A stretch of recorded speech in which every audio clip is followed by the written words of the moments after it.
നെടുമങ്ങാട് 1.5 വയസ്സുകാരന്റെ ക്രൂര കൊലപാതകത്തിൽ പോലീസ് തെളിവെടുപ്പിനെത്തിച്ച പ്രതി അഷ്കറിന് നേരെ നാട്ടുകാരുടെ രോഷപ്രകടനം. പ്രതിയെ നാട്ടുകാർ കയ്യേറ്റം ചെയ്തു. ആദ്യം ദൃശ്യങ്ങളിലേക്ക്.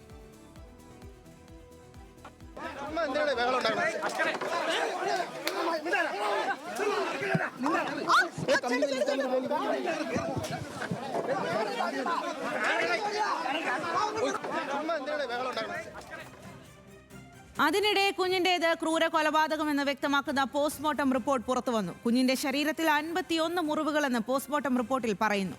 ജനനേന്ദ്രിയത്തിൽ അടക്കം കുട്ടിക്ക് പരിക്കുണ്ട്. ശരീരത്തിൽ പഴക്കം ചെന്ന മുറിവുകളും എല്ലിന് ഒടിവുകളും കണ്ടെത്തി. കുട്ടിയെ ക്രൂരമായി മർദ്ദിച്ചിരുന്ന അമ്മയുടെ പങ്കാളി അഷ്കർ പോലീസിനോട് കുറ്റസമ്മതം നടത്തി. വിവരങ്ങളുമായി സനീറ്റയാണ് ചേരുന്നത്. സനീറ്റ, ഏറെ ഞെട്ടലോടെയാണ് ഓരോ വിവരങ്ങളും ഇക്കാര്യത്തെക്കുറിച്ച് ജനങ്ങൾ കേട്ടുകൊണ്ടിരിക്കുന്നത് എന്നുള്ളതാണ്. ഇത് നമ്മുടെ കേരളത്തിൽ തന്നെയാണോ നടന്നത് എന്നതടക്കമുള്ള രീതിയിൽ ഉള്ള വിവരങ്ങളാണ് വരുന്നത്. അതിക്രൂരമായിട്ടുള്ള മർദ്ദനമേറ്റാണ് ആ കുട്ടി മരണത്തിലേക്ക് എത്തിയത്, മരണത്തിന് കീഴടങ്ങിയത്, അല്ലെങ്കിൽ കുട്ടിയെ കൊലപ്പെടുത്തിയത്. അതുമാത്രമല്ല മറ്റ് ഒരുപാട് ഈ അഷ്കറിന്റെ മുൻകാല ചെയ്തികളെക്കുറിച്ചുള്ള വിവരങ്ങളൊക്കെ ഈ ഒരു സമയത്ത് പുറത്തു വരികയും ചെയ്യുന്നുണ്ട്. നാട്ടുകാർ വലിയ രോഷപ്രകടനം അഷ്കറിന് നേരെ നടത്തി. അതിൽ നമുക്ക് തെറ്റു പറയാൻ സാധിക്കാത്ത തരത്തിൽ ഉള്ള ഒരു പ്രതികരണമാണ് നാട്ടുകാരുടെ ഭാഗത്തു നിന്നും ഉണ്ടായത്. പോലീസിന്റെ ഭാഗത്തു നിന്ന് മുൻപ് പലതരത്തിലുള്ള വീഴ്ചകൾ ഉണ്ടായി എന്നുള്ള വിവരം കൂടി വരുന്നുണ്ട്. നിലവിൽ എങ്ങനെയാണ് ഈ അഷ്കറുമായിട്ടുള്ള തെളിവെടുപ്പ് അടക്കം പുരോഗമിക്കുന്നത്? വിവരങ്ങൾ.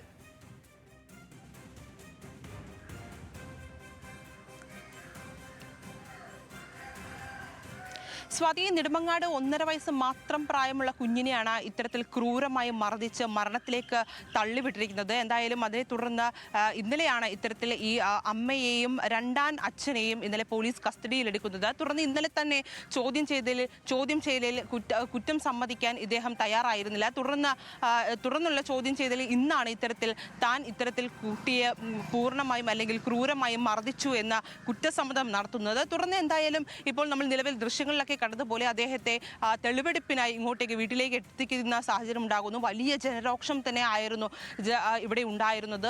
അദ്ദേഹത്തെ അല്ലെങ്കിൽ ഈ പ്രതിയെ ആക്രമിക്കുന്ന സാഹചര്യം തന്നെ ജനങ്ങളുടെ ഭാഗത്തുനിന്നും ഉണ്ടായിരുന്നു. അതിന് യാതൊരു തരത്തിലും ന്യായീകരിക്കുകയല്ല. എന്നിരുന്നാൽ പോലും ഇത്തരത്തിൽ ജനങ്ങളുടെ വികാരത്തെയാണ് അവർ പ്രകടിപ്പിച്ചത്.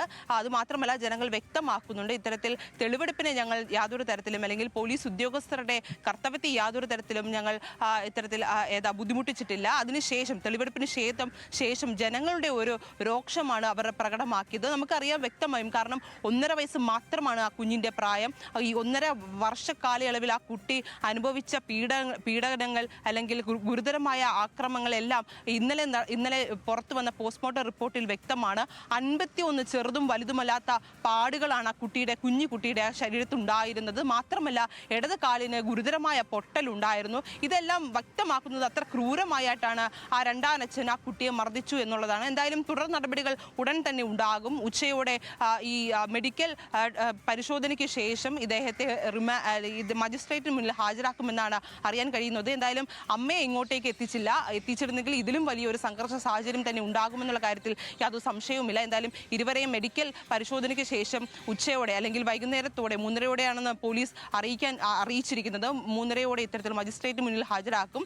തുടർന്ന് നടപടികൾ ഉണ്ടാകുമെന്ന് തന്നെയാണ് അറിയാൻ കഴിയുന്നത്. മാത്രമല്ല, ഈ അച്ഛന്റെ കുടുംബത്തിന്റെ, അതായത് ഈ കുട്ടിയുടെ യഥാർത്ഥ അച്ഛന്റെ കുടുംബത്തിന്റെ ഭാഗത്തു നിന്നും വലിയ ആരോപണങ്ങൾ തന്നെയായിരുന്നു ഉണ്ടായിരുന്നത്. കുട്ടിയെ യാതൊരു തരത്തിലും കാണാൻ പോലും കഴിയാത്ത സാഹചര്യം ഉണ്ടായിരുന്നു. ഇവർ മുന്നേ തന്നെ ഇത്തരത്തിൽ കുട്ടിയെ നോക്കുവാൻ ബുദ്ധിമുട്ടാണെങ്കിൽ ഈ കുട്ടിയെ ഉപേക്ഷിക്കുന്നു എന്നുള്ള കാര്യങ്ങളൊക്കെ ഇവർക്ക് സൂചനയുണ്ടായിരുന്നു. അതേ തുടർന്ന് തന്നെ ഇവർ പറഞ്ഞിരുന്നു, കുട്ടിയെ ഞങ്ങൾക്ക് നൽകൂ, ഞങ്ങൾ നോക്കിക്കൊള്ളാം എന്നൊക്കെ പറഞ്ഞു. അങ്ങനെ യാതൊരു തരത്തിലും അവരുടെ വാക്കുകൾ കേൾക്കാതെയാണ് കുട്ടിയെ ക്രൂരമായി ഇവർ ഈ വീട്ടു തടങ്കലിലായിരുന്നു കുട്ടിയെന്നാണ് ഇപ്പോൾ സമീപവാസികളും ജനങ്ങളുടെ ഭാഗത്തുനിന്ന് നമുക്ക് മനസ്സിലാക്കാൻ കഴിയുന്നത്. കുട്ടി യാതൊരു തരത്തിലും നാട്ടുകാർ കാണുന്ന സാഹചര്യം ഉണ്ടാകുന്നില്ല. കുട്ടിയെ അടച്ചിട്ട മുറിയിലാണ് ഇത്തരത്തിൽ വളർത്തിയിരുന്നത് എന്ന് നമുക്കറിയാം. ഒരു കുഞ്ഞ് 1.5 വയസ്സ് മാത്രം പ്രായമുള്ള കുഞ്ഞിനെ എങ്ങനെയാണ് പരിപാലിക്കേണ്ടത് എന്ന് നമുക്കറിയാം. അങ്ങനെയുള്ള യാതൊരു സ്നേഹപ്രകടനമോ ലാളനയോ ഈ മാതാപിതാക്കളുടെ ഭാഗത്തുനിന്നും കുട്ടിക്ക് ലഭിച്ചിട്ടില്ല.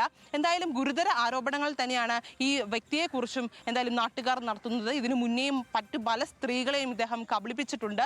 വിവാഹ വാഗ്ദാനം നൽകി കബളിപ്പിച്ചിട്ടുണ്ടെന്ന വാർത്തകൾ സമീപവാസികൾ പറയുന്നു. ഇത് മാത്രമല്ല, ഇത്തരത്തിൽ മുൻ ഭാര്യയുടെ പ്രതികരണമൊക്കെ നമ്മൾ തിരുവനന്തപുരത്ത് നിന്നും കേട്ടതാണ്. അതുപോലെ മറ്റ് സ്ത്രീകളുടെ ആരോപണങ്ങളുമായി ഇപ്പോൾ രംഗത്തെത്തുന്നുണ്ട്. വളരെ ദൂഷ്യ സ്വഭാവമുള്ള ആൾ തന്നെയാണ് ഇദ്ദേഹത്തിന്റെ ഉദ്ദേശം എന്താണെന്ന് മനസ്സിലാക്കാൻ കഴിയുന്നില്ല. പണമാണോ അതോ മറ്റ് മാനസിക രോഗമാണോ എന്നുള്ള കാര്യം ഒന്നും വ്യക്തമാക്കുന്നില്ല. എന്തായാലും നാട്ടുകാർ വളരെ പരിഹാസത്തോടെ അല്ലെങ്കിൽ അത്രയും നാണക്കേടോടെയാണ് പറയുന്നത്, ഇദ്ദേഹം ഇവിടെ താമസത്തിനായി എത്തിയിട്ട് 2 മാസം മാത്രമേ ആകുന്നുള്ളൂ, തങ്ങളുടെ നാടുമായി ഇദ്ദേഹത്തിന് യാതൊരു ബന്ധവുമില്ല.